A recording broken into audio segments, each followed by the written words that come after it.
මාගේ පර්වතය. දෙවියන් වහන්සේට ප්‍රශංසා වේවා මේ අනර්ග දවස නිසා. හලෙලුයා. මම විශ්වාස කරනවා අපි සවම දෙවියන් වහන්සේගේ අභිමුඛයේ අනර්ග කාලයක් ස්වාමීන් වහන්සේ අපිට දුන්නා. මතක තියාගන්න ඒ කාලය හම්බෙන්නේ දේව ගෘහේ විතරයි. අපි ගීතාවලිය පොතේ 18:2 එමු. මාගේ පර්වතය. ගීතාවලිය 18 දෙවනි පදේ දෙවනි වාක්‍යයට එන්න. මාගේ දෙවියන් වහන්සේ මාගේ ශක්තිමත් පර්වතය. මාගේ දෙවියන් වහන්සේ මාගේ ශක්තිමත් පර්වතය. මම ඔබට කතා කරන්නට යනවා දේව වචනය තුලින් මාගේ ශක්තිමත් පර්වතය. මාගේ පර්වතය. දෙවියන් වහන්සේව හඳුන්වාගෙන තිබෙනවා පර්වතය නමින් දේව වචනේ. යෙසායා 44:8 අන්තිමට මොනවද කියන්නේ? යෙසායා 44:8 අන්තිමටම වෙන පර්වතයක් නැත. අන් කිසිවෙකු ඇති බවක් නොදනිමි. වෙන පර්වතයක් නැත. සීගිරිය විශාල පර්වතයක්. අපේ පර්වතයාණන් වහන්සේ මේ පොළවේ තිබෙන පර්වතයක් නොවේයි. අපේ පර්වතයාණන් වහන්සේ ඔබ දකින මේ පොළවේ තියෙන විශාල පර්වත වලින් එකක් නොවේයි. ඊට වඩා ගැඹුරක් තිබෙන කාරණයක් පර්වතය. ඔබ දන්නවා පර්වතය කියලා අදහස් කරන්නේ ලොකු ශක්තිමත් ගලක්. අපේ ශ්‍රී ලංකාවේ අපි දකිනවා කළු ගල් කඳු. ඒ ගල් පුදුම හයියයි. ඒවට අර වෙඩි කොටලා මොනවාද? ඩයිනමයිට් දාන්න තියෙනවා. කොටලා ඩයිනමයිට් දාලා තමයි ඒවා පුපුරවන්නේ. ඒවා හරි ශක්තිමත්. සීගිරි පර්වතය අවුරුදු 10 ගණන් ඒ ආකාරයටම තවමත් තිබෙනවා. ඒක සෙලවිලා තියෙනවද? ඒක සෙලවිලා නැහැ. කෙනෙක් සදාකාල ජීවනය මෙහෙම අර්ථ දැක්වුවා. සීගිරි පර්වතය තියෙනව නේද? ඒ සීගිරි පර්වතයේ උඩට හැමදාම කුරුළු රංචුවක් එනවා. ඒ කුරුළු රංචුව කාලා ඔක්කොම කරලා තමුන්ගේ හොට පිහිදා ගන්නවා. ඔබ දන්නවනේ හොට පීරිගා ගන්නවා නේද මේ කුරුල්ලෝ? හොට පීරිගා ගන්නවා. හොට පීරිගාන්නේ සීගිරි ගලෙන්. දැන් ඔබ දන්න ඕනම දෙයක් ඇඟිල්ලෙන් හරි පීරිගානකොට ඒකේ ගෙවීමක් සිද්ධ වෙනවා. දැන් සදාකාලය මේ විදිහට අර්ථ දැක්වුවා. දැන් මේ සීගිරි ගලට ඇවිල්ලා මේ හොට පීරිගා ගන්න කුරුල්ලන් පීරිගානකොට ගල චුට්ටක් ගෙවෙනවනේ. එතකොට මේ සීගිරි කන්ද මේ ගෙවිලා ඉවර වෙන්නේ කවදද? එදාට තමයි සදාකාලය ඉවර වෙන්නේ කියලා. දෙවියන් වහන්සේ පර්වතයක්. සීගිරිය මෙන් නොවේයි. දෙවියන් වහන්සේගේ පර්වතය ගැන බයිබලයේ කතා කරන අතර මං පුංචි සත්‍යතාවයන් කීපයක් ඔබත් එක්ක බෙදා ගන්නට යනවා. දැන් දෙවියන් වහන්සේව අපිට පෙන්눔 කරන්න බෑ ගලක් පෙන්නලා මෙන්න දෙවියන් වහන්සේ මේ වගේ කියලා. නමුත් මේ පර්වතය කියන අඩයාලමක් බයිබලයේ දී තිබෙනවා දෙවියන් වහන්සේට. පර්වතය කියන අඩයාලම. උදාහරණයක් ජේසුස් වහන්සේම කතා කරනවා. යමෙක් පර්වතයක් මත ගැඹුරට හාරලා අත්තිවාරමක් දාගෙන හදාගත්ත ගෙයක් ගැන ඔවුන්ගේ ආත්මික ජීවිතයේ ශක්තිමත්කම ගැනයි කතා කරන්නේ. කොහෙද අත්තිවාරම දාගන්න කිව්වේ? පර්වතය මත. පර්වතය. අපි දන්නවා මේ රටේ ගොඩාක් පර්වත තිබෙනවා. ඒ පර්වත මුදුන් වල බයක් නැතුව ඕන් නිවාස ලොකු මාලිගා බිල්ඩින් හදනවා. ඔවුන් දන්නවා ඒ පර්වතය කිඳා බහින්නේවත් කඩා වැටෙන්නේවත් නාය යන්නේවත් නැති බව. ස්වාමින් වහන්සේ පර්වතය කියන අඩයාලමත් එක්ක තමුන්ගේ ක්‍රියාවන් වලදී අපි දකිනවා ප්‍රකාශ වෙන ආකාරය. දෙවියන් වහන්සේ පර්වතය කියන අඩයාලමක් පිටුපස සිටමින් සමුන්ගේ ක්‍රියාකාරකම කරන අවස්ථා බයිබලයේ පෙන්නනවා. උන්වහන්සේ තමුන්ගේ ජවනිකාව තමුන් දක්වද්දී පර්වතය කියන එක පිටුපස්සට එන විදියට උන්වහන්සේ ඒක මිනිසයන්ට දක්වලා තිබෙනවා. ස්වාමින් වහන්සේගේ ක්‍රියාවේ ස්ථීරකම අපිට පෙන්වන්න. මතක තියාගන්න දෙවියන් වහන්සේගේ ක්‍රියාව ස්ථීරයි. දෙවියන් වහන්සේගේ වචනය ස්ථීරයි. අහසත් පොළොවත් පහව යන්නේය. මාගේ වචනය නම් පහව නොයන්නේය. ඒකේ පළවෙනි අඩයාලම හැටියට ස්වාමීන් වහන්සේ මෝසෙස්ට පර්වතයෙන් කපපු ගල් දෙක තමුන්ගේ ව්‍යවස්ථාව ලියලා දුන්නා. මෝසෙස් එක බින්දා. හේතුව මෝසෙස්ට ආපු අධික කෝපය නිසා. ඔහුට පස්සේ වෙන්න ඇති තේරුනේ මම පොලේ ගැහැව්වේ. දෙවියන් වහන්සේ දුන්නු පර්වත දෙකක ලියලා දුන්නු දසපනත. ඊළඟට ස්වාමීන් වහන්සේ කියන මෝසෙස්ට නුඹ ගල් ඇලි දෙකක් සාදාගෙන මා වෙතට එන්න. මම නැවත ඒක ලියා නුඹට දෙන්න යනවා. උන්වහන්සේ වචනය ආරම්භ කළේ පර්වතයක සටහන් කරලා. පර්වතය කියන කාරණාව ස්වාමීන් වහන්සේගේ සමහර විශේෂිත වූ අවස්ථාවලදී පර්වතය කියන කාරණාව පිටුපස්සේ තියාගෙන තමයි ස්වාමීන් වහන්සේ ක්‍රියා කළේ. හේතුව ස්වාමීන් වහන්සේ පෙන්නනවා මම වෙනස් වෙන්නේ නැහැ. මාව සොලවන්න බෑ. මම දුර්වල නැහැ. ඒ පර්වතයාණන් වහන්සේ අද දවසේ ඔබ මා සමගත් ඔබ මා පිටුපස්සෙත් සිටිනවා. බලන්න මුලින්ම ස්වාමින් වහන්සේ පර්වතයාණන් වහන්සේ මුලින්ම මැවිල්ලේ පර්වතයාණන් වුණා. දැන් බයිබලයේ මැවිල්ල සම්බන්ධව පර්වතයා ගැන කතා කරන්නේ නැහැ. නමුත් ඒ පර්වතයාණන් වහන්සේ මැවුම්කාර වූ පර්වතයාණන් ලෙස ක්‍රියාත්මක වුණා. ඔබ දන්නවද මේ පොළව මේ විශ්වයේ විශ්ව කර්ම ඔක්කොම නිම වෙලා තියෙන්නේ පර්වත වලින්. පොළව පටන් ගත්ත හැටි ඔබ කවුරු හරි දන්නවද? කොහොමද කියලා? දන්නේ නැද්ද? ඔබ දන්නවද කවුරු හරි මේ අහස පොළව හැටි වෙච්ච හැටි? නැද්ද? ඔබ කියවලා නැද්ද? ඔබ අහලා නැද්ද? කියවලා නැද්ද? තියනවද? ඉතින් ඒක නෙන්නම්. මම ඔබ වෙන පාරකට දාලායි මම. නමුත් මිනිස්යා අර්ථ දක්වන මාර්ග තිබෙනවා. අපි ඒවා විශ්වාස කරන්නේ නැහැ. යම් අය අදහසක් ගේනවා මීට අවුරුදු බිලියන 13.317ක්ද මන් දන්නේ බිලියන 13කට එහා පැත්තෙන් සිදුවෙච්ච කාරණයක් එක්ක තමයි මේ විශ්වය ඇති වුණේ. බිලියන 13ක් 1.9ක් තමයි බිලියනයක් කියන්නේ. මා කියන්නේ මුළු ලෝකයේම ජනගහනයේ ඉන්නේ බිලියන 7.6යි. විද්‍යාඥයෝ කියනවා බිලියන 13කට එහා පැත්තෙන් ඇති වුණාලු විශාල උෂ්ණත්වය නිසා ඇතිවෙච්ච විශාල මොකද්ද මන් දන්නේ ඝට්ටනයක් ඇති වෙලා ඒ ඝට්ටණයෙන් මේවා ඇති වුණා. බිලියන 13කට එහායින් දේවල් කියන්න මේ මිනිසයා කවුද? අපිට මේ වෙන දේ තේරෙන්නේ නැති අපිට ඔක්කොම මෝඩකම් කරගන්න මේ මිනිසයා කතා කරනවා බිලියන 13.0 ගානකට යහා පැත්තෙන් ලෝකයේ විශ්වය ඇති වෙච්ච හැටි. මම හිතනවා නුවණක්කාරම වැඩේ ඒ ඔක්කොම කුණුබක් කියලා දාලා දෙවියන් වහන්සේගේ වචනේ තියෙන දේ විශ්වාස කරන එකයි. එතනින් තර්ක විතර්කي අපිට නවත්ත ගන්න පුළුවන්. එතකන් මේ මිනිසුන්ට තර්ක විතර්ක නවත්ත ගන්න බෑ. ඕන් කියනවා ඝට්ටණය උෂ්ණය ලොකු විද්‍යානුකූල තියෙනවා ලොකු කතන්දරයක්. ඒකට ඒ තුලින් මේවා මේ ග්‍රහලෝක සූර්ය ග්‍රහ මණ්ඩල සූර්යයන් තාරකා දේවල් ඇති වුණා. කල්පනා කරලා බලන්න. ඒක ලොකු විවාද වලට ලක් වෙලා සමහර අය විශ්වාස කරා සමහර අය විශ්වාස කරේ නැහැ. දවසක් ඒ කාරණාව සම්බන්ධව රේඩියෝ channel එකක ප්‍රකාශයට පත් කරන වෙලාවේදී ඒ රේඩියෝ channel එක විසින් ඒකට නමක් දැම්මා Big Bang කියලා. Big Bang Theory.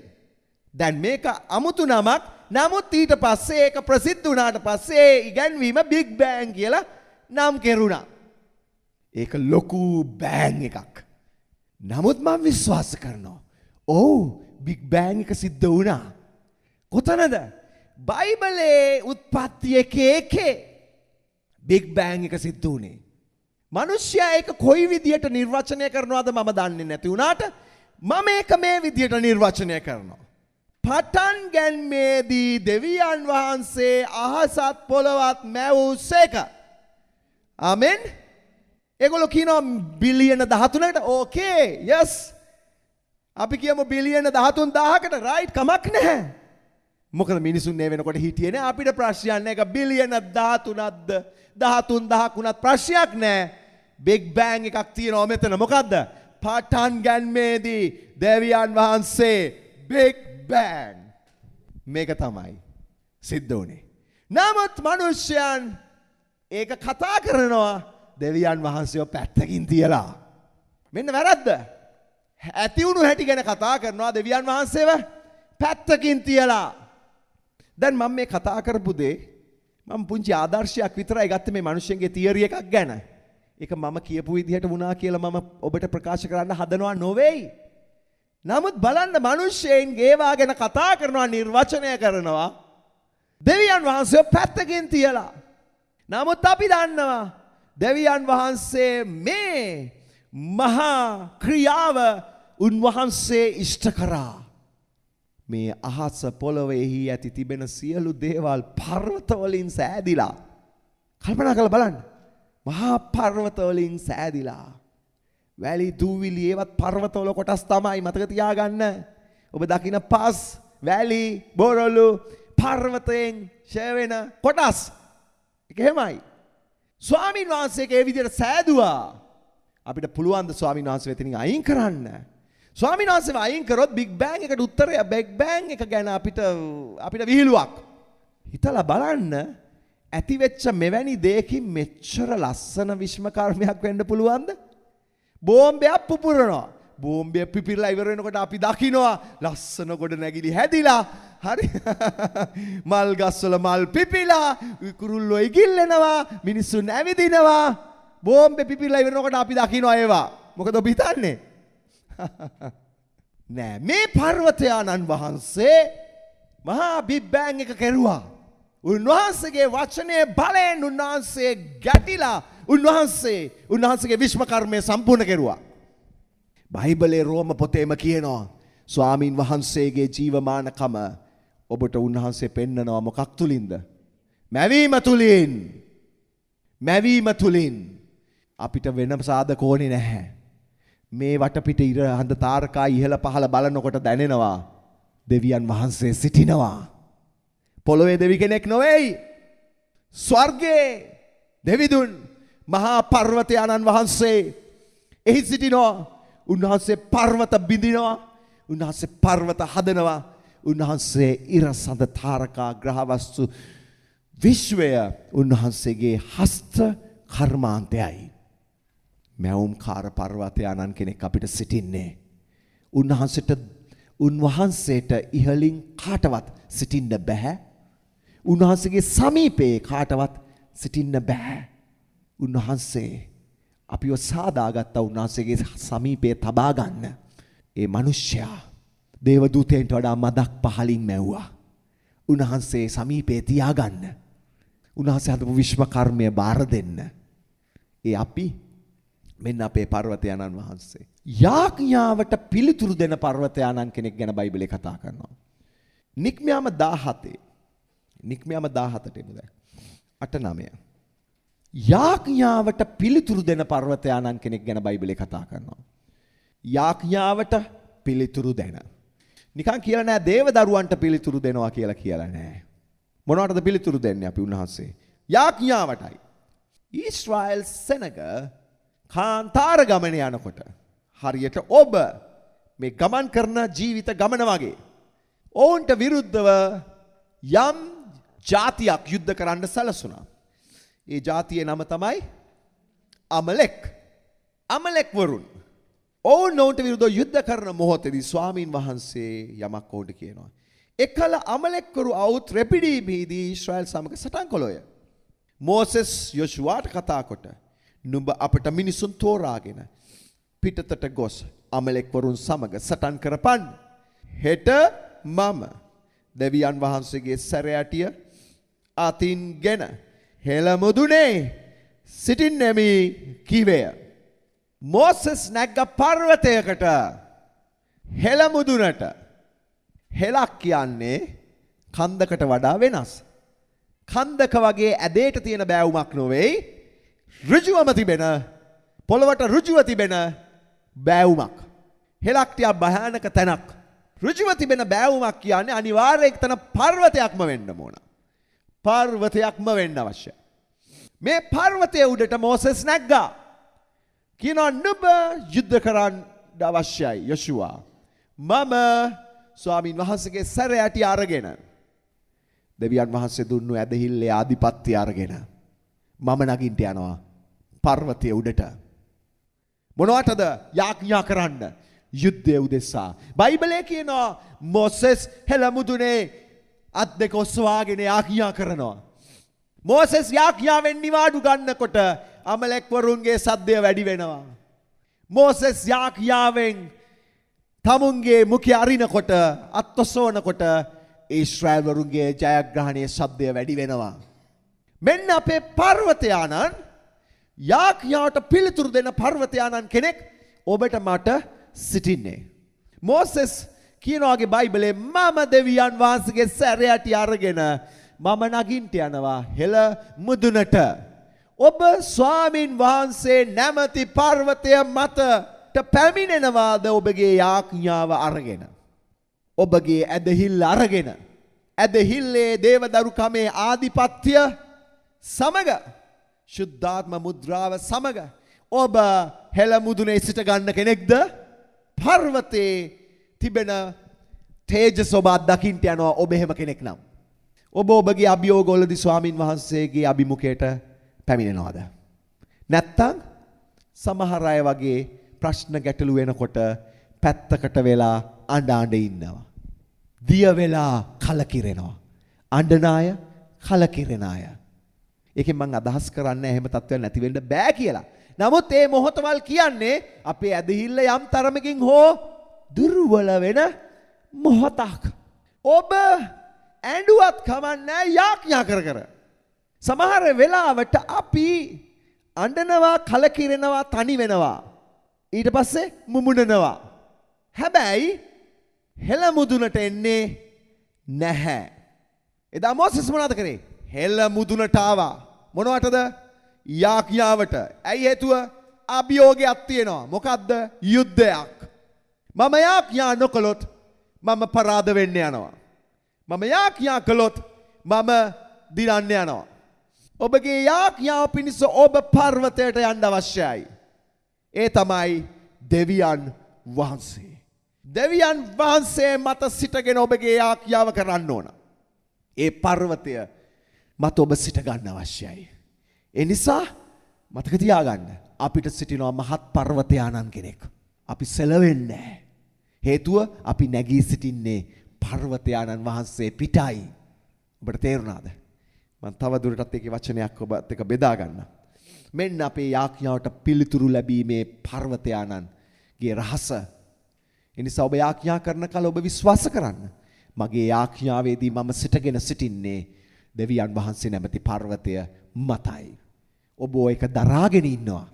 ඔබේ පීඩාවේදී ඔබට ජයග්‍රහණය දෙන පිණිස. ඔබේ මැදිහත්කාරකම් තුල අන් අය ජය ලබන්නට යනවා. හේතුව ඔබ පර්වතය මත සිටින නිසා. මෝසෙස් කිව්වේනේ අපි ඔක්කොම එකතු වෙලා යුද්ධ කරමු කියලා. යුද්ධ කරන්න ඕන අයට යුද්ධ කරන්න දැම්මා මෝසෙස්. මෝසෙස් ගියා තමුගේ වගකීමට. පර්වතය උඩට. ඊළඟට සැපීමේ පර්වතයක් ගැන කතා කරනවා. 17ෙම 5යි 6යි. නික්මියාම 17 5 සහ 6. ඊටම චුට්ටක් ඉහළින්. ඊශ්‍රායල් සෙනගට අවශ්‍යතාවයක්. මොකක්ද අවශ්‍යතාවය? වතුර නැහැ. කණ්ඩ බොණ්ඩ නැති අවශ්‍යතාවයක්. ශාරීරික අවශ්‍යතාවයක් ගැනයි මෙතන කතා කරන්නේ. එහෙම නේද? ඔව්. අපි දන්නවා අපිට කෑම නැතුව මාසයක් හරි ඉඳි වතුර නැතුව දවසක් ඉන්න අමාරුයි. වතුර නැහැ. ඔවුන් කොඳුරනවා. මෝසෙස් සෙනග මැද්දේ තනි වෙලා. ඇයි? එහෙන් කැඳරිලි. මෙහෙන් කැඳරිලි. මෙහෙන් විවේචන. එහෙන් විවේචන. මෝසෙස් ස්වාමීන් වහන්සේ කියනවා ස්වාමිනී මොකද්ද ඔබ වහන්සේ මට කරන්න කියන්නේ? මේ අභියෝග ඉදිරියේ මොනවද කියන්නේ? 5යි 6යි. ස්වාමින් වහන්සේ මෝසෙස්ට කතා කොට ඊශ්‍රායෙල් ප්‍රධානීන්ගෙන් සමහරුන් කැඳවාගෙන ගංගාවට පහර දුන් සැරෑටිය අතින් ගෙන සෙනගට පෙරටුව යව. බලව මම හොරේබි පර්වතය පිට එහි නුඹ ඉදිරියේ සිටිමි. නාස්සේ කියනවා මම පර්වතය පිට එහි නුඹ ඉදිරියේ සිටිනවා. ආයෙත් පර්වතය ගැන කතා කරනවා. ලස්සන අඩයාලමක්. පර්වතය කියන අඩයාලම. නුඹ පර්වතයට ගසාපන්න සෙනගට බොන්ට වතුර එයින් නික්මෙන්නේ යයි කීසේක. දෙවියන් වහන්සේ මෝසෙස්ට උත්තරයක් දෙනවා. නුඹ මේ විදියට තමයි නුඹේ සෙනගට බොන්ඩ වතුර දෙන්න අවශ්‍ය. නුඹ හොරේ පර්වතය ළඟට එන්න. මේ පර්වතය හරි දේව අභිමුඛයේ ස්ථානයක් මේ හොරේබ් කියන ස්ථානය. එලියටත් බලවත් අත්දැකීම් තිබෙනවා මේ හොරේබ් කියන පර්වතය තිබෙන ස්ථානේ. පර්වතය ළඟට එන්න. මම නුඹ ඉදිරියේ පර්වතය මත සිටින්න යනවා. නුඹ එදා ඉජිප්තුවේ ගංගාවට නයිල් ගංගාවට පහර දුන්නු සැරෑටිය අතට ගන්න. නයිල් ගංගාවට පහර දුන්නාම ඔබ දන්නවා ගඟේ තිබිච්ච වතුර ලේ වුණා කියලා. වතුර සම්බන්ධව තමයි එදත් ක්‍රියා කිරීම සිදු වුණේ. එදා වතුර අමිහිරි කරපු වතුරට විෂ එකතු කරපු අවස්ථාවේදී පාවිච්චි වුණු ඒ සැරෑටිය ගන්න කියලා කියනවා. ඔබ දන්නවද? මෝසෙස්ගේ කාරණාවේදී සැරෑටි දෙකක් තිබුණා. එකක් මෝසෙස්ගේ අතේ තිබිච්ච සැරෑටිය. අනිත් එක ආරොන්ගේ සැරෑටිය. ඒ හින්දා ඔබ බයිබලයේ කියනකොට ඔබට මේ දෙකම හම්බෙයි. ආරොන්ගේ සැරෑටිය කියන අවස්ථාවත් හම්බ වෙනවා. මෝසෙස්ගේ සැරෑටිය නැත්නම් නුඹ අතේ තිබෙන සැරෑටිය. මෝසෙස්ගේ අතේ තිබුණු සැරෑටිය එඬේර සැරෑටියක්. ආරොන්ගේ අතේ තිබුණේ පූජක සැරෑටියක්. ඔබට තේරුණාද? මේ දෙක එකතු වුණා. එඬේර සහ පූජක. ඒක තවත් ලොකු දේශනාවක් දේශනා කරන්න. ඒක ඊපස්සේ අපි දේශනා කරමු ඒක. ස්වාමීන් වහන්සේ කියනවා ඒ ගංගාවට පහර දුන් සැරෑටියෙන් මේ පර්වතයට මම සිටගෙන සිටින පර්වතයට නුඹ මොනවද කරන්න ඕන? පහර දෙන්න ඕන. සැරෑටින් එකට ගහන්න අවශ්‍යයි. බයිබලයේ කියනවා ඔව් සැරෑටියෙන් ඒ පර්වතයට ගහපු වෙලාවේ පර්වතයෙන් වතුර ආවා. දැන් මේ වගේම අවස්ථාවක් ඊට පස්සේ තියෙනවා. වෙනස් ස්ථානයක පර්වතයට කතා කරන්න කියපුවාම පර්වතයට ගැහැව්වා. ඒ වෙලාවේ මෝසෙස්ට දෙවියන් වහන්සේ දඬුවම් කරා. මෙතන උන්වහන්සේ කියන්නේ පර්වතයට ගසන්න. මෙතන ලොකු අර්ථයක් තියෙන්නේ. අලුත් ගිවිසුමේ ඉන්න පර්වතයාණන් ගැන. මේ පර්වතයාණන් වහන්සේ මනුෂ්‍යත්වයේ අරගෙන අලුත් ගිවිසුමේ පොළොව මතට පැමිණුණා. කවුද? යේසුස් වහන්සේ. මෙතන කියන්නේ පර්වතයට ගසන්න කියලා අපිට අඩයාලමක් පෙන්නනවා. අනාගත වාක්‍යයක් කියනවා යේසුස් කියන පර්වතයට ගසන්න යනවා කියලා. ඒ ගසන මොහොතේදී ජීවනයේ ජලය යේසුස් වහන්සේ වෙතෙන් පැමිණුණා.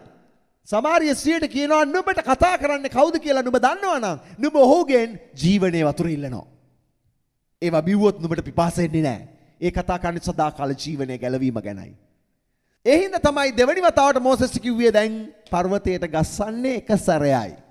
පර්වතයට දෙසරයක් ගස්සන්නේ නැහැ. පර්වතයට කතා කරන්න. අපි අද දවසේ මොනවද කරන්නේ? පර්වතයට ගස්සනවද? පර්වතයට කතා කරනවා යේසුනි. පර්වතයට කතා කරනවා යේසුස් වහන්සේගේ නාමයෙන්. අද අපිට තිබෙන්නේ පර්වතයට කතා කරන්න. දැන් එදා මෝසෙස් මේ ස්ථානයේ කියනවා පර්වතයට ගසන්න. පරණ ගිවිසුමේ පර්වතය ගැන ලස්සන අඩයාලමක් දුන්නා. දෙවියන් වහන්සේ පර්වතයයි. ඒ පර්වතයන්න් වහන්සේ පොළොවට ඇවිල්ලා ඒ පර්වතයන්න් වහන්සේට ගසන්න අවස්ථාවක් එතන තිබුණා.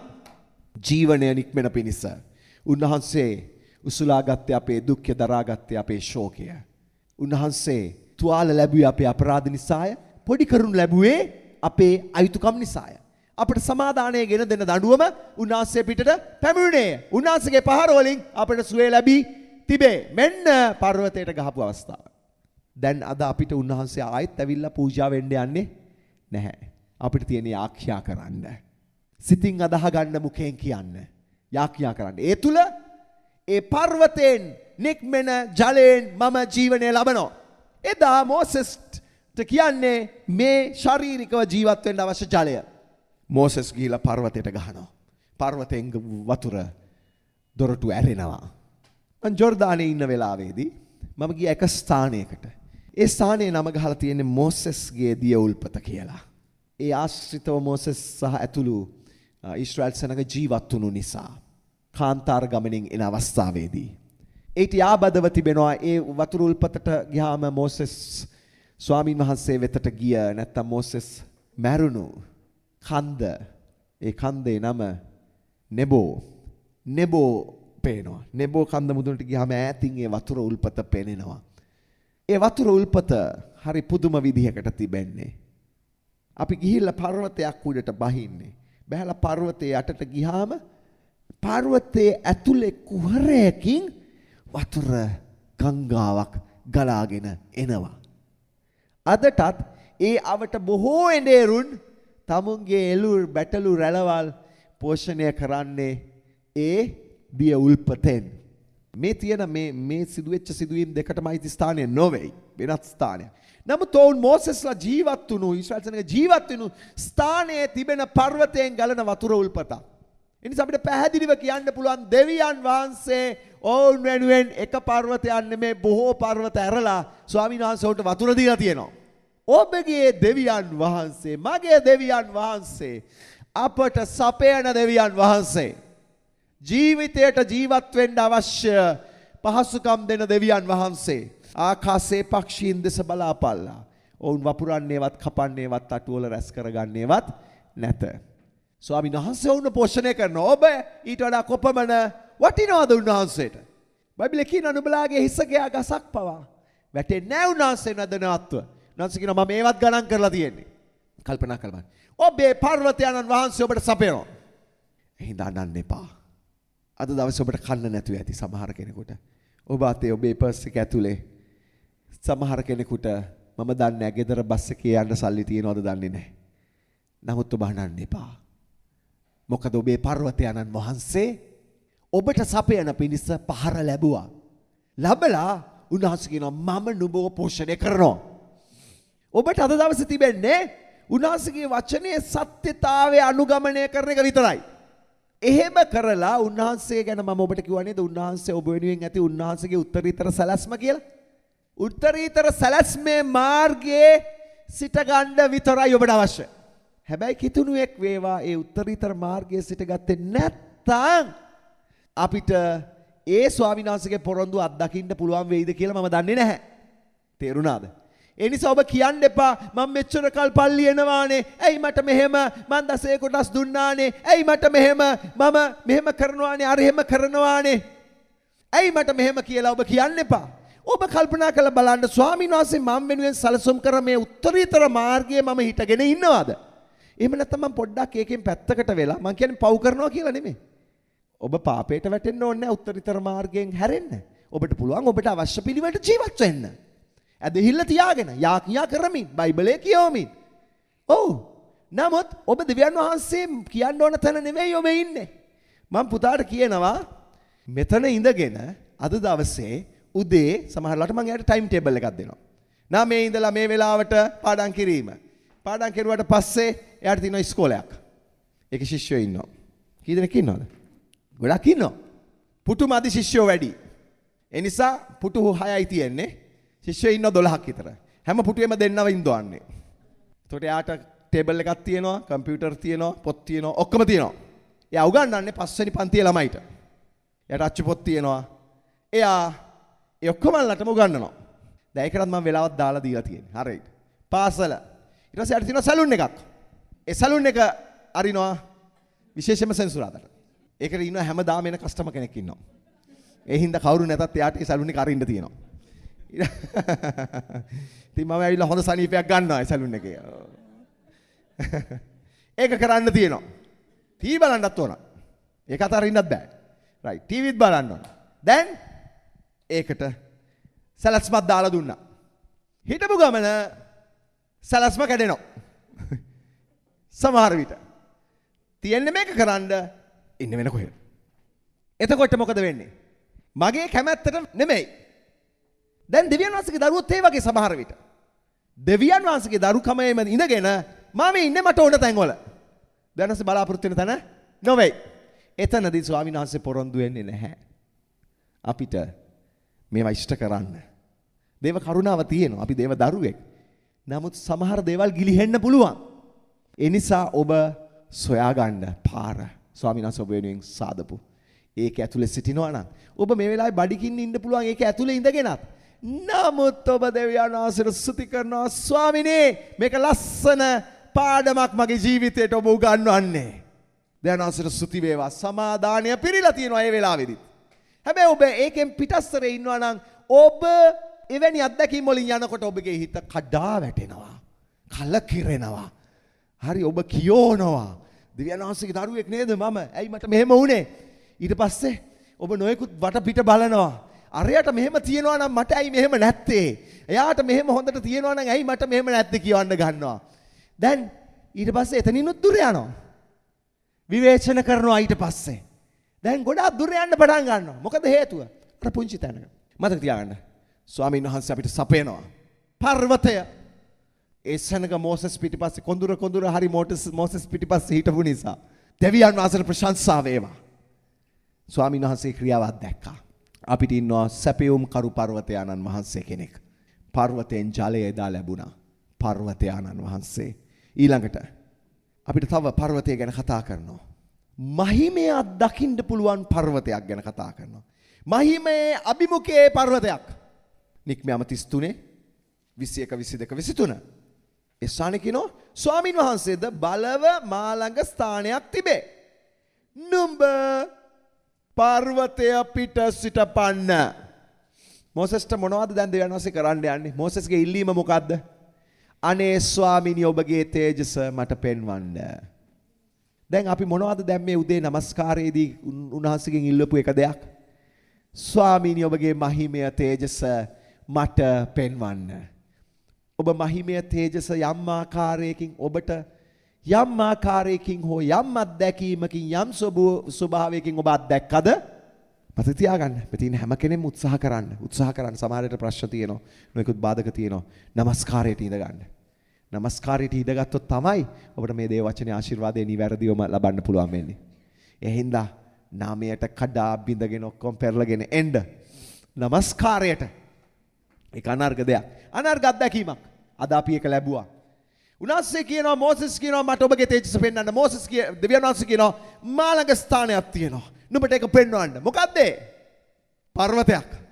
දෙවියන් වහන්සේ කියනවා මට මගේ මහිමය නුඹට පෙන්වන්න නම් නුඹ පර්වතය පිටට එන්න ඕන. මහත් කාරණයක් නොවේද? මතක තියාගන්න. දෙවියන් වහන්සේ පර්වතයක් මේ හැම පර්වතයක් ගැනම කතා කරද්දී විශේෂයෙන්ම ජේසුස් වහන්සේ කියන පර්වතය ගැන අඩයාලම් තිබෙනවා. ඔබ අද දෙවියන් වහන්සේගේ තේජස අත්දකින්නේ යේසුස් වහන්සේ කියන පර්වතය උඩ ඔබ හිටගෙන ඉන්නවා නම් යේසුස් වහන්සේ පර්වතයක්.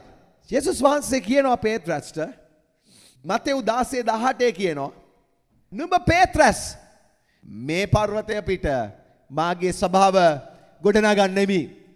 පේත්‍රස් කිව්වේ නෑ පර්වතයක් කියලා. සමහර ක්‍රිස්තියානි පසුබිම් වල ඔවුන් අර්ථ දක්වනවා පේත්‍රස් පර්වතය කියලා. පේත්‍රස් පර්වතය නෙවෙයි. පේත්‍රස් කියන්නේ ගලක්.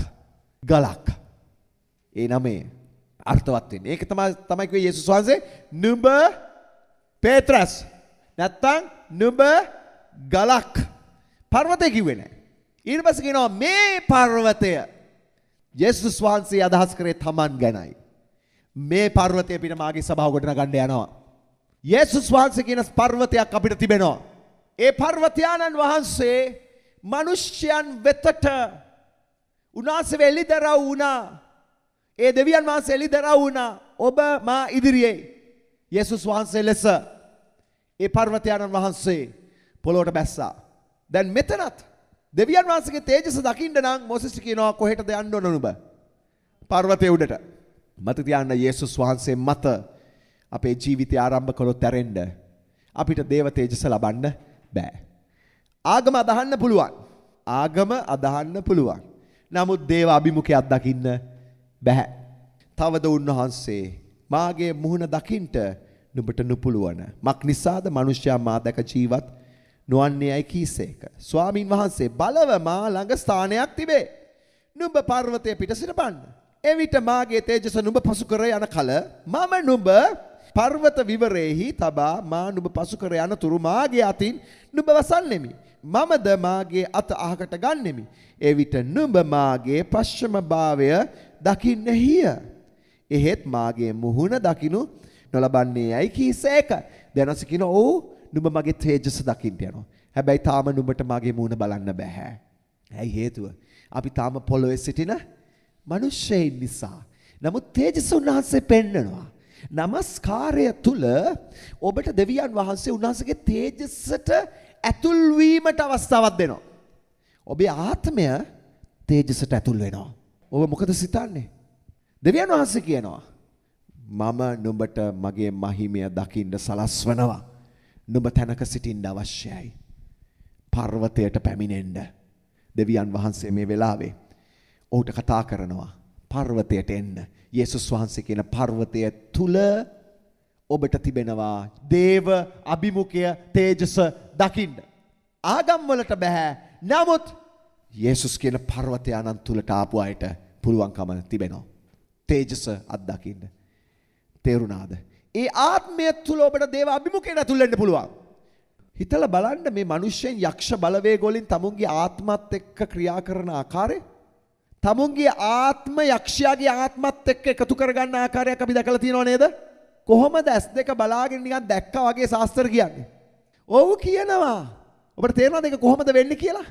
යක්ෂයාගේ ආත්මය තමාගේ ආත්මය තුලට ඇතුල් වෙලා එවිට තමා තුල තමා විතරක් නෙවෙයි තවත් ආත්මයක් වාසය කරනවා. හරියට අර වේහුඹහට නායක රිංගලා වගේ. ණයට අයිති නෑ හුඹහ. වේයාගේ හුඹහ. නමුත් ණය අයිති කරගෙන පස්සේදී. දැන් යක්ෂයා නැමැති ණය වේහුඹහක් වගේ තිබෙන ජීවිත. කඩා කප්පල් වුණු අරමුණක් නැති බලාපොරොත්තුවක් නැති ජීවිත. දෙවියන් වහන්සේට ඉඩක් නැති ජීවිත. පාපයට ගිජු වෙච්ච ජීවිත වලට යක්ෂයාට රිංගන්න පුළුවන්. ශුද්ධයි වහන්සේ මෘදුකමේ ආත්මයන් වහන්සේ. ශුද්ධයි වහන්සේ මිනිසෙකුට දුක් දෙන්නේ නැහැ. නමුත් යක්ෂාත්මයක් වැහුණාම මිනිසෙක් දුක් විඳිනවා. පීඩා විඳිනවා. ඔය ශාස්ත්‍ර කියන ඔය යක්ෂයා බැඳගෙන වැඩ කරන මිනිස්සුන් ඔවුන්ගේ මරණය කොයි විදිහටද වෙන්නේ කියලා ඔබ දන්නව නේද? මම දවසක් හිටියා මගේ ජීවිතේ පළවෙනි වතාවට හොස්පිටල් එකේ හිටියා එක සැරයක්. දවස් 4ක් එදා හිටියා හොස්පිටල් එකේ. එදා මම ඉන්නකොට මගේ මේ පැත්තේ ඉන්න ලෙඩත් මැරුණා මේ පැත්තේ ඉන්න ලෙඩත් මැරුණා. මගේ ඇස් ඉස්සරහම. හරි. මම බැලුවා මගේ ප්‍රශ්නයක්ද දන්නේ. එක ලෙඩෙක්ව මේ පැත්තට ගෙනාවා. මේ ඇඳ ලියනකන් ඒ මිනිස්සයා මගේ ඇඳට ඔළුව තියාගෙන සිටියා. ඒ ඉන්න අනතුරුව ගෙනාවේ එක ලෙඩකට හදිස්සිය හැදුනේ heart attack එකක්. පුළුවන් තරම් උත්සාහ කරා මේ මිනිස්සයව ගොඩ ගන්න. මෙහා පැත්තේ හිටිය කට්ටඩියෙක්. මට තිබුණේ එකම වගකීමයි. දවස් 4ෙම මුළු ආට්ටුවෙම ඇවිදලා හැමෝටම සුභාරංචිය කතා කරා. සමහර අයට අත තියලා යාකියා කෙරුවා. මම හොස්පිටල් එකේ ඉඳගෙන මම බයිබලෙයි පොතුයි නෝට්ස් පොතුයි ඔක්කොම ඇඳුඩ පුරවගෙන දැන් මම ඔක්කොම ලෑස්තිනවා වගේ පන්ති වලටයි අරවටයි මේවටයි මට හොඳ ටයිම් එක. බයිබලයේ කියවන්න පොත්වල කියවන්න ලියන්න දැන් මම ඉඳගෙන ඇඳ පුරාම පොත් තියාගෙන මම කියනවා දොස්සල්ලා ළඟට ඉන්න දොස්සල්ලා නිකන් හොරෙන් බලනවා මේ මිනිහා කවුද මේ? අන්තිමට දොස්සර මහනවා ඔයා මොනවද මේ පොත් කිය ඔච්චර පොත් මොනවද? මම ඔක්කොමලාගෙම ආකර්ෂණයක් ගත්තා මම. අරගෙන මම ඕන් ළඟට යනකොට ඕන් ලෑස්ති මං කියන ඕන දෙයක් අහන්න. අන්තිමට දැනසර ප්‍රශංසාව ආවා. දොස්තරටත් බයිබලයක් අතට යවලයි මම ගෙදර ආවේ. කෙසේ හෝ මගේ සිටියේ කට්ටඩිරාල මම දැක්කව විඳපු දුක්. යක්ෂයා මිනිස්සුන්ව පීඩා කරනවා. නමුත් අපිට ඉන්නවා ශුද්ධාත්මයන් වහන්සේ කෙනෙක්. ඔබ දන්නවද උන්වහන්සේ කොහොමද? උන්වහන්සේ මහත්මයෙක්. උන්වහන්සේ පුතුම මෘදුකමේ ආත්මයන් වහන්සේ කෙනෙක්. ඉගෙන ගන්නවා නම් අපිට සියල්ල ඉගෙන ගන්න උන්වහන්සේ තුල තිබෙනවා. එවැනි ආත්මයන් වහන්සේ කෙනෙක් සිටින ඔබට ඒ ආත්මයන් වහන්සේ තුල මහිමේ අභිමුඛයට ඇතුල් වෙන්න ඔබට පුළුවන්කම තිබෙනවා. ඔබ පර්වතයේ උඩ හිට ගන්න ඕන. අපේ පර්වතයන්න් වහන්සේ සිටිනවා අප මැද. යේසුස් වහන්සේ. දෙවියන් වහන්සේ මහා පර්වතයන්න් යේසුස් ලෙස මේ පොළොවට ආවේ. ඒ පර්වතය මතට අපිව ගන්නයි, ඔබව ගන්නයි, මාව ගන්නයි. දැන් මේ පර්වතයට නගින්න ඔබ ස්වර්ගයට යන්න ඕනේ. පොළොවේ ඉඳගෙන මේ පර්වතයට ඔබ ගොඩ එනවා. නමුත් කනගාටුව බොහෝ අය පර්වතයේ ඉදිරියේ සිටගෙන සිටිනවා, පර්වතයේ උඩ නගින්නේ නැහැ. ඔබ මොකද කියන්නේ?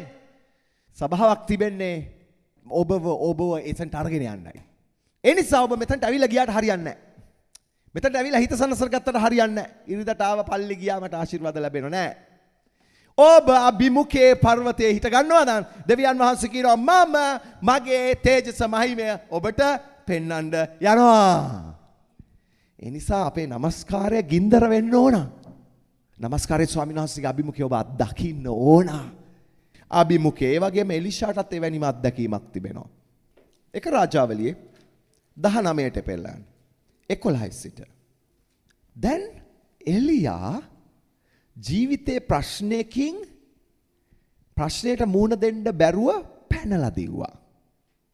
ඔබ ජීවිතේ ප්‍රශ්නයට මුහුණ දෙන්න බැරුව පැනලා අවිල්ලා තියනවද? එහෙම අවිල්ලා තියනවද? ඔව් වෙන්න පුළුවන්. සමහර අය ලෙබනන් ආවේ ජීවිතේ ප්‍රශ්නයට මුහුණ දෙන්න බැරුව පැනලා නේද? සමහර අය එලියා ඒ වගේ ගමනක් ආවේ. ඇවිල්ලා හැංගිලා ඉන්නවා.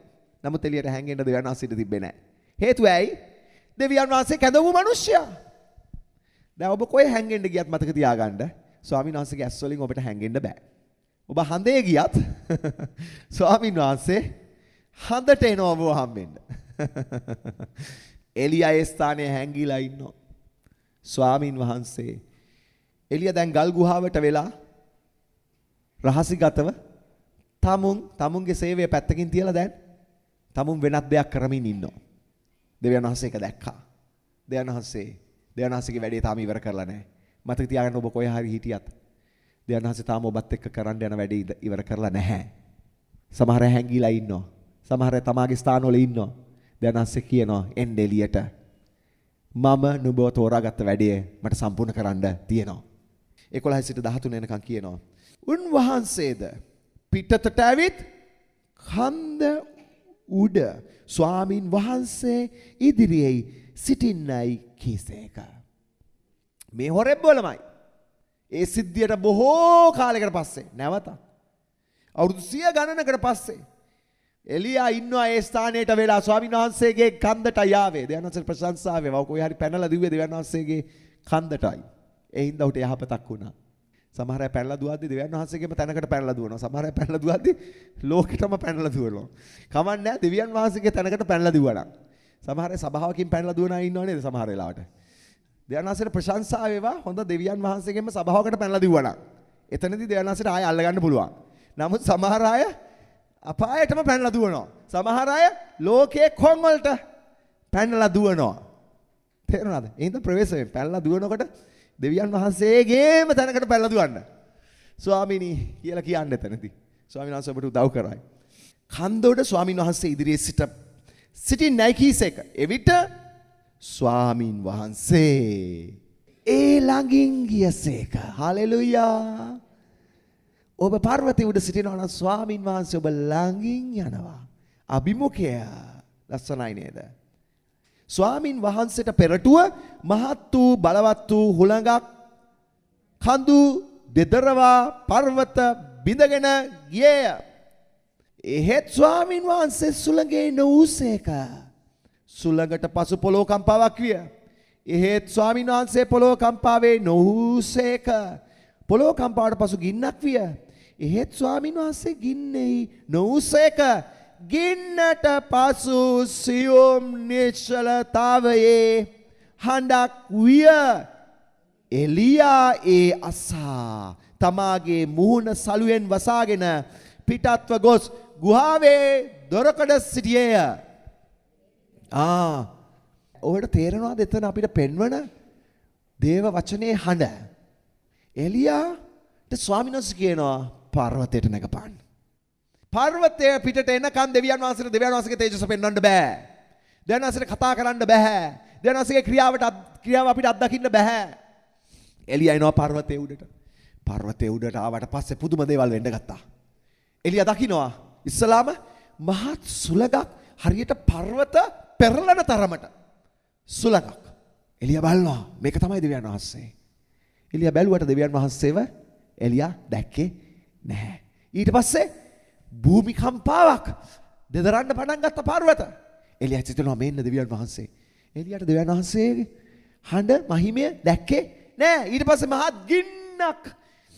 එලියා බලනවා ස්වාමීන් වහන්සේ. ගින්නෙත් ස්වාමීන් වහන්සේ සිටියේ නැහැ. නමුත් ඊට පස්සේ කියනවා ගින්නට පස්සේ ඔක්කොමට පස්සේ නිශ්චලතාවේ හඬක් එනවා. නිශ්චලතාවේ හඬක් එනවා. එලියට ඒ හඬ දරා ගන්න බැරුව ගියා. එලියට ඒ හඬට තමයි එලියා බය වුනේ. එලියා බය වුනේ නැහැ පොළොව කම්පාවට. එලියා බය වුනේ නැහැ ගින්දරට. එලියා බය වුනේ නැහැ සුළඟට. නමුත් ඒ හඬ ආපු හැටි එලියාව එවුලන්න ගත්තා. මෙන්න දේව අභිමුඛය. මම ඒකයි ඔබට ඉඩ දුන්නේ. කෑ ගගහ නමස්කාර කරන අතරේදී ඊළඟට අපි ආපු නිශ්චලතාවයට ඉඩ දුන්නේ ඇයි? එතන ස්වාමින් වහන්සේ අපගේ ආත්ම වලට අත ගහන තැන. ස්වාමින් වහන්සේට පුළුවන් අපේ ප්‍රශංසා බලේ ප්‍රශංසා කෑ ගසන වෙලාව සුද්ධාත්මයන් වහන්සේගේ පිරි නොයෙකුත් දේවල් වෙන වෙලාවේ ස්වාමින් වහන්සේ ක්‍රියා කරනවා. ඒක සත්‍යයි. ඔව් ඇත්තයි. නමුත් මතක තියාගන්න ස්වාමින් වහන්සේ ඊට වඩා ස්වාමින් වහන්සේට අපි ඉඩ දෙන්න ඕනේ ඔක්කොම වලින් පස්සේ. ඔක්කොම පොළොව කම්පා සුළංගින්දර වලට පස්සේ නිශ්චලතාවයට එනවා. සුද්ධාත්මනි කතා කරන්න. එතනදී ඔබ වෙවුලන්න ගනි. එතනදී ඔබ අඬන්න ගනි. එතනදී සුද්ධාත්ම වහන්සේ ක්‍රියාව ඔබ අත්දකි. තේරුණාද? මේක සිදු වෙන්නේ පර්වතයේ උඩයි. ඔබ මේ පර්වතයේ උඩ සිටින්න ඕන. මෙන්න මේ පර්වතයන්ගේ තිබෙන මහිමය තේජස ඔබට තේරෙනවද? එහෙනම් මතක තියාගන්න. ඔබ මහිමය තේජස මේ පර්වතයේ උඩ ඔබ අත්දකින්න යනවා. ඔබ මේවත් හදා බලන්න කැමතිද? පුළුවන් ඔබට මේවත් හදා බලන්න. මේක අනර්ග දෙයක් ජීවිතේ අත්දකින්න. අද බොහෝ වෙලාවට අපි පොළොවේ දිහිවල් දිහාම බල ඒවත් එක්ක හැපි ඉන්නවා. මම මේකයි කිව්වේ ඔබ ආත්මයෙන් එසවෙන්න. ආත්මයෙන් එසුනහම ඔබට ඊට පිටින් තිබෙන දේ ඔබට පෙනෙන්න යනවා. එවිට ඔබ ඒවා අත්දකින්න යනවා. ඔබ ඒවා අත්දකින්න කෙනෙක් නම් ඔබ මේ මානසික පොළොවේ ඔබට පැමිණෙන වියවුල්කම් පීඩා ප්‍රශ්න දෝෂ විවේචන ඔබට දැනෙන්නේ නැහැ.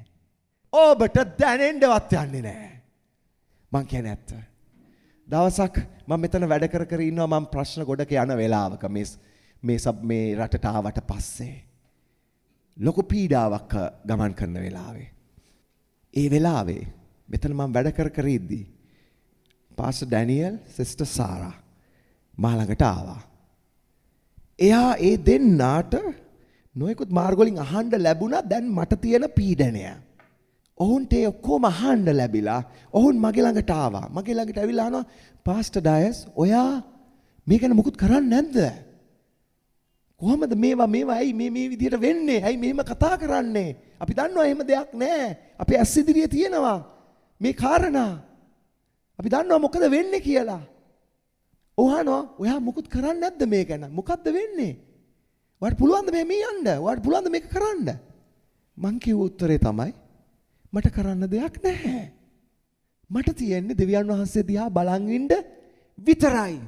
ඒගොල්ලෝ කියනවා ඔයාව නිර්දෝෂ කරගන්න ඇයි එයාට කතා කරන්නේ නැත්තේ? මං කිව්ව වැඩක් නැහැ. දෙවියන් වහන්සේ ඒක කරනකම් මං බලාගෙන ඉන්නවා. දැන් ඔව් හිතනවා මම මේක කරන්න ඕන. ඔව් හිතනවා අපි හරි මොනවා හරි කරන්න ඕන. දෙවියන් වහන්සේ කරනකම් මට බලන් ඉන්නව හැරෙන්න වෙන කරන්න දෙයක් මට නැහැ. මට ඒකට උත්තර සපයලා වැඩක් නැහැ. කාටවත් කියලා උත්තර සපයව ගත්තට වැඩක් නැහැ. දෙවියන් වහන්සේ උත්තර දෙනකම් මට බලන් ඉන්න වෙලා තිබෙනවා.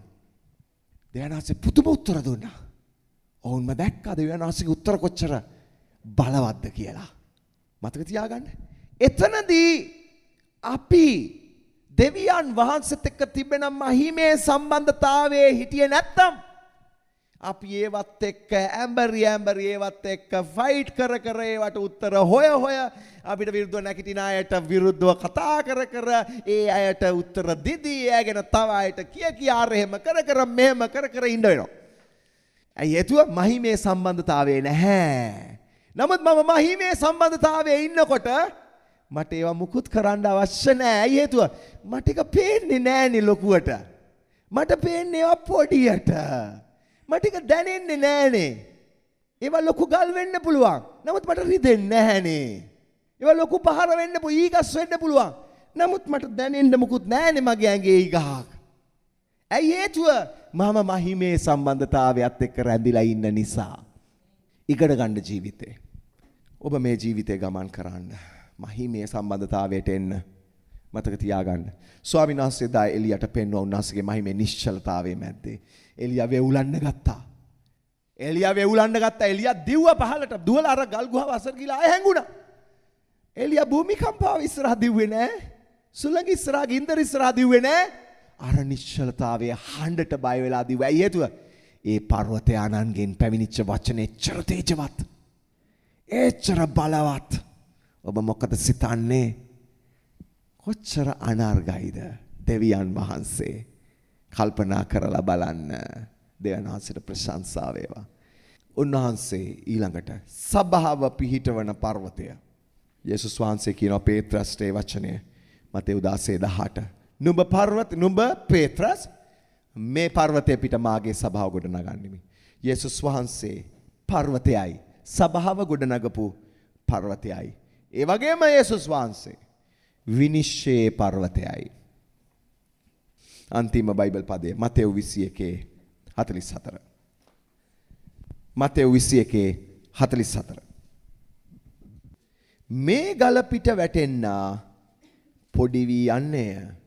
නමුත් ඒක යමෙකු පිට වැටුනෙත් ඒක ඔහු තූලිමෙන් සුණු කර දමන්නේ යයි කීසේක. මේක ටිකක් භයානක වචනයක්. මේ ගල පිට වැටෙන්නා පොඩි වී යන්නේය. නමුත් ඒක යමෙකු පිට වැටුනෙත් ඒක ඔහු දූලිමෙන් සුන් කර දමන්නේ යයි කීසේක. ඔබ මොකද සිතන්නේ? ඔබ ඉස්සර වෙනවද යේසුස් වහන්සේට ඉස්සර වෙන්න දෙනවද? ඔබ ඉස්සර වෙන එක හොඳයිනේ. යේසුස් වහන්සේ කියන්නේ ඔබ වැටෙන්න මේ ගල පිට එවිට ඔබ පොඩි වෙයි. ඔව්. ඔබගේ පරණ මිනිස්සයා පොඩි වෙලා කැඩිලා ඔබට ජීවයක් ලැබෙයි. නැගිටී ඔබ අලුත් මිනිස්සෙක් වගේ. නමුත් ඔබ ඉඩ දෙන්න එපා, ප්‍රමාද වෙන්න එපා. ඒ පර්වතය ඔබ පිටට වැටෙන්න. දවසක අපි ඒ පර්වතය පිටට නොවැටුනොත් දවසක ප්‍රමාදයේ මොහොත ආවට පස්සේ ඒ පර්වතය අපි පිටට පැමිණෙනවා. අප පිට වැටෙනවා. එවිට මොනවද වෙනවා කියලා බයිබලයේ ලියන්නේ? ඒක ඔහු දූලිමෙන් සුණු කර දමන්නේ යයි කීසේක. සුණු කර දමනවා. විනිශ්චය. අපේ පර්වතයානන් විනිශ්චය කරන්නා වූ පර්වතයානන්. හලෙලුයා. උන්වහන්සේ විනිශ්චයේ පර්වතයානෝ.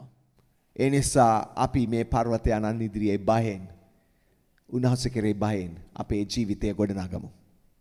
අපි මේ වෙලාවේ ආරක්ෂා කරමු. ස්වාමිනී, ඔබ අපගේ පර්වතයයි. ඔබ පර්වතයානන් වහන්සේ.